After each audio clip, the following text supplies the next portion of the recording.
Hey guys, it's Dave coming to you from the paddock here in Southern Maryland. It's about 2 o'clock on Wednesday, the day before Thanksgiving. Had a nice morning with Anne Marie and Sean, and just got to steal a couple hours, come over here. Sean's got to work till about 3 o'clock, so I need to kind of stay away. And Anne Marie needed to go check on the horses and on the farm, so I kind of needed to stay away. So I came back over here. It's been working out really well, actually. Nice slow mornings until Anne Marie and Sean are up. Spend a little bit of time with them. Get all my morning chores done around the house, out in the yard. And then when they're kind of ready to move on with their day, usually around 10, I get to go do other things. So I do other things during the midday and then try to hook up with them later on in the afternoon, certainly for dinner time. Hey, I am smoking today. I'm gone into my Justin samples, so I'm starting with Country Squire's Cowboy Coffee. I actually know this blend, but it's been good. I've already smoked a bowl this morning. As always, smoking my Maryland Meerschaum Churchwarden. It's my daily smoker here. You can see it's starting to color up.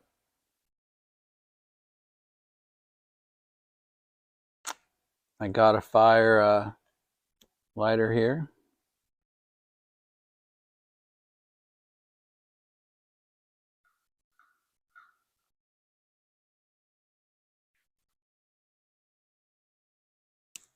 Not a review of the blend, just saying that's what I'm smoking. Cowboy Coffee. I think it's one of Trucker Piper Doug's favorites. I think that's where I originally heard of it.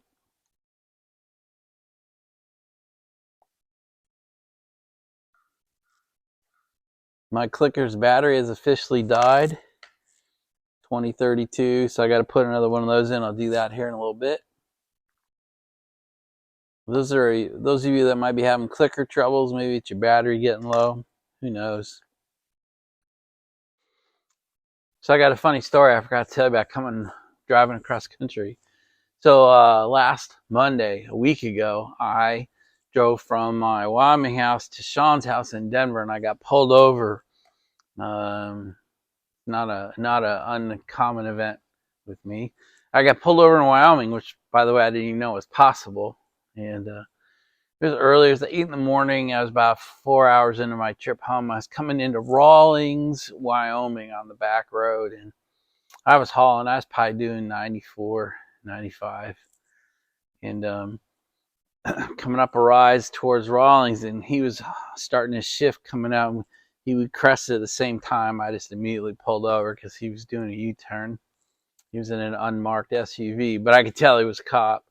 He pulled over and he was super cool, and he said, "Hey, can I see your license? I pulled you over for going a little fast." Older guy, probably my age, and he was super cool, and he said, "Can I have your license?" And I gave him my license, and he started to walk away, and he came back to the car, and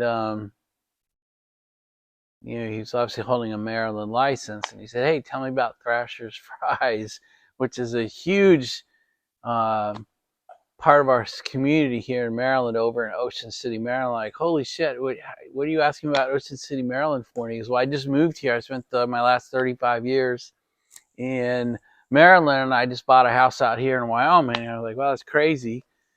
I spent my first 26 years in the Seattle area, and then my last since 91, 30, what is that, 34, 33 years in Maryland. I just bought a place in Wyoming myself. And so he wrote me up for 6 over. I couldn't believe it. So he did give me a ticket. He didn't let me completely walk, but he was super cool about it. Wrote me up for 6 over, and I got to drive away. So that was pretty cool. I thought that was a nice story. Most of my interactions with cops are pretty good. So anyway, I thought I wanted to tell you that story. So I need to tell you another story from this morning. I was on my way here from home to here onto the paddock. I was taking a detour up Route 4, which is our main highway. It's 4-lane divided highway. So I had to go up to a little town here, Dunkirk. It was pretty busy. Quite a few cars on the road. It was probably like 10:30, something like that, maybe 11. And there's a car pull off the side of the road with its flashers on. You see it all the time, right? But as I drove by, I saw this older woman standing out by her car. She'd obviously torn her trunk apart and had her trunk stuff, tools and spare tire and all that laying all around the back of the car. And I just drove on by like I always do. And it hit me like 10 seconds later. What are you doing? What are you doing driving by this poor woman? She's obviously stranded on the side of the road. So I did the U-turn. I cut through the cutoff and went back and came up behind her. And she's obviously in distress. Somebody else had stopped and started. Somebody else had stopped to try to help her and couldn't get the job done and drove off. So I'm going to go look for some tools. I'll try to come back. She had driven on, her front right tire had gone flat. And she had driven on it so long flat that the tire actually had shredded and she'd actually bent her rim. I said, you know what? I think we can handle this with the tools you had out of your trunk. So we got the jack. The jack worked fine. Got the tire. Was obviously going to be able to lift the car up. Got out her little tire iron, and I think that's what stopped the other guy. These things were on, obviously, with an impact wrench far beyond what they should have been torqued to. But I was able to jump up and down on the tire iron and break all the lug nuts loose. So we got all of them broken loose, car jacked up. I had her hold all the lug nuts so I didn't lose any. But her bent rim is stuck on the tire wheel, and boy, that took forever to get off. But we finally broke it loose, got her little donut. She had one of those little temporary donuts, and got it all fixed up, got her jacked back down off onto the ground, and she had been there so long that her hazard lights had worn her battery down to where she couldn't even start the car. So I did one of those crazy things you see every now and then.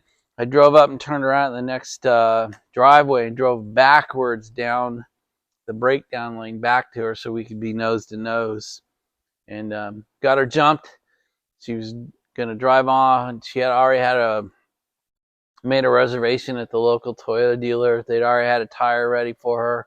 So she trundled off down the highway to the Toyota dealer to get her tire fixed properly. But I just thought that was a crazy story on the way here this morning. I don't really tell that story to be like I'm some great Samaritan and want all these kudos. That's not the point at all. The point is, how many times have I driven by that scene? In the last 5 years, say. How many times have I driven by a car pulled over with its hazard lights on and not bothered to stop to help? For all the right reasons, right? It was raining, it was dark out, I don't know the person, I don't trust people anymore. It's a great way to get held up.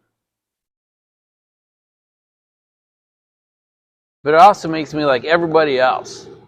1,000 cars must have driven by this woman, maybe more, in the time she'd been sitting there.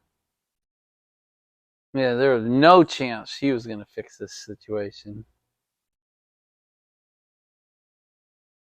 She was quite a bit older. I'm 60. She was probably 70 something.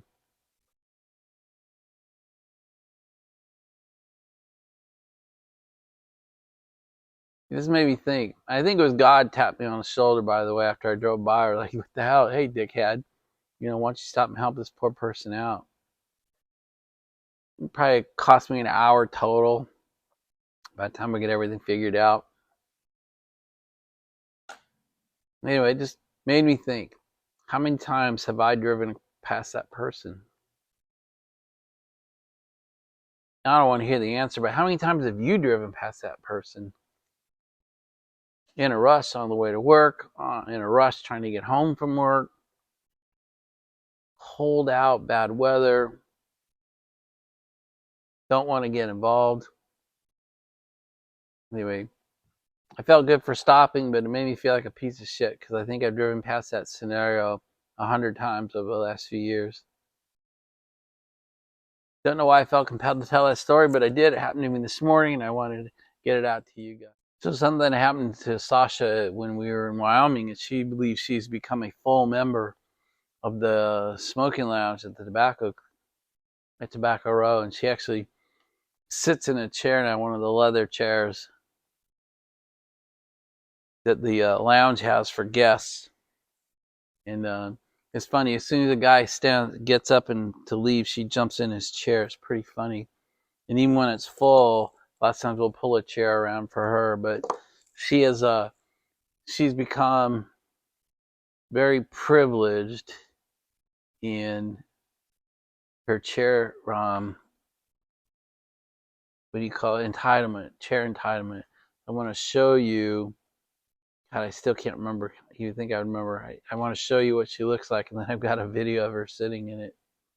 I got to show you. Sasha's really brought her. She feels like she has chair privileges at the lounge in Wyoming now, so most guys let her sit. It's pretty funny. She sits here, but now that she's in the paddock, she has brought that chair privilege home. And then you can see her looking longingly. Look, she's looking at Ranger chewing on a bully stick. She was hoping that she could have one too, but I don't think I have two here. I'm not sure where the others are right now. I have to bring another one from home. Anyway, there's my dogs for the day. So I know in yesterday's video I mentioned I was going to try to do a fireside chat last night, and I ended up not doing it. Sean ended up. You can hear my dogs playing.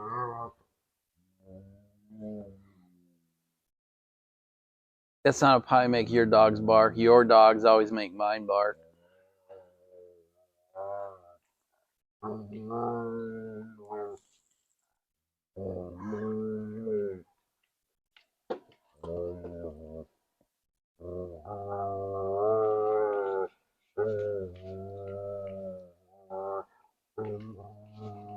You can see how deferent she is to him.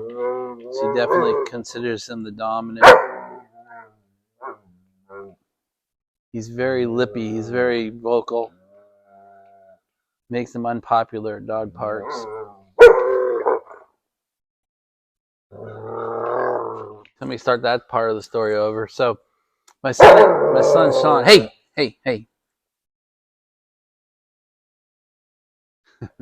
I think there's jealousy over the bone. Yeah, my son Sean ended up getting a dinner date with one of his friends from high school, so he went off to Baltimore last night. So Anne-Marie and I were home alone, so we ended up going out on a dinner date. So that took precedence. So sorry, wife has higher precedence than you guys do. It's true. It's a fact. So there was no fireside chat last night. Not even going to promise one tonight. Don't really know what tonight looks like. I won't know what tonight looks like till about 4 or 5 today.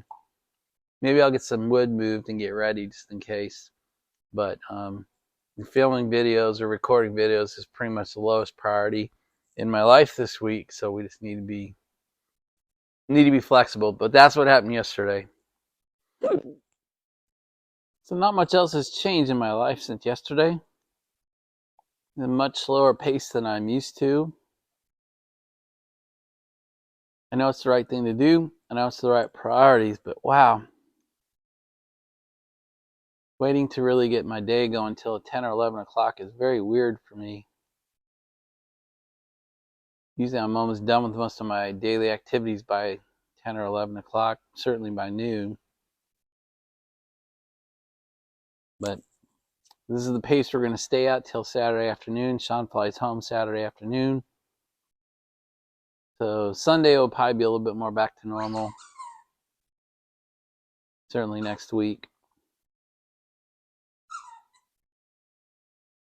My daughter flies home December 15th. So I've got a little bit of window where it's just Amory and I from Saturday afternoon till the 15th. So we'll operate a little bit more normally for me. Get up, get moving, get things done quickly. Till my daughter comes home, then we'll go back kind of into this mode. And then Sean flies in on the 22nd. So Then we're back into super slow mode. Guess that's really it. I don't have too much else for you. Can't promise a fireside chat tonight because I don't know what my evening looks like. I am no longer in charge of my life. When the family's here, they take charge, and they're not much for planning, so I just kind of have to go kind of off the cuff with them. And my wife doesn't like planning her day out. My son doesn't like it too much either. They really don't want to plan out the week, so just kind of wake up and see what happens today.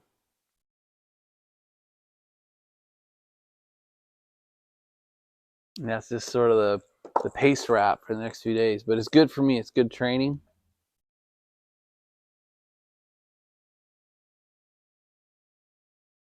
I think tomorrow's all about Thanksgiving at my house. I don't know if I'll have a chance to make another video tomorrow or not. I just don't know. So I will say happy Thanksgiving to everybody. Hope you have a good day planned. I know some of you have already said you don't plan to do anything at all for the holiday. I personally find that a little bit sad, but that is you do you, right? I do me. Anyway, whatever your plans are tomorrow, I hope you have a great Thanksgiving, and we'll talk to you at the next video, hopefully tonight. Bye, you guys.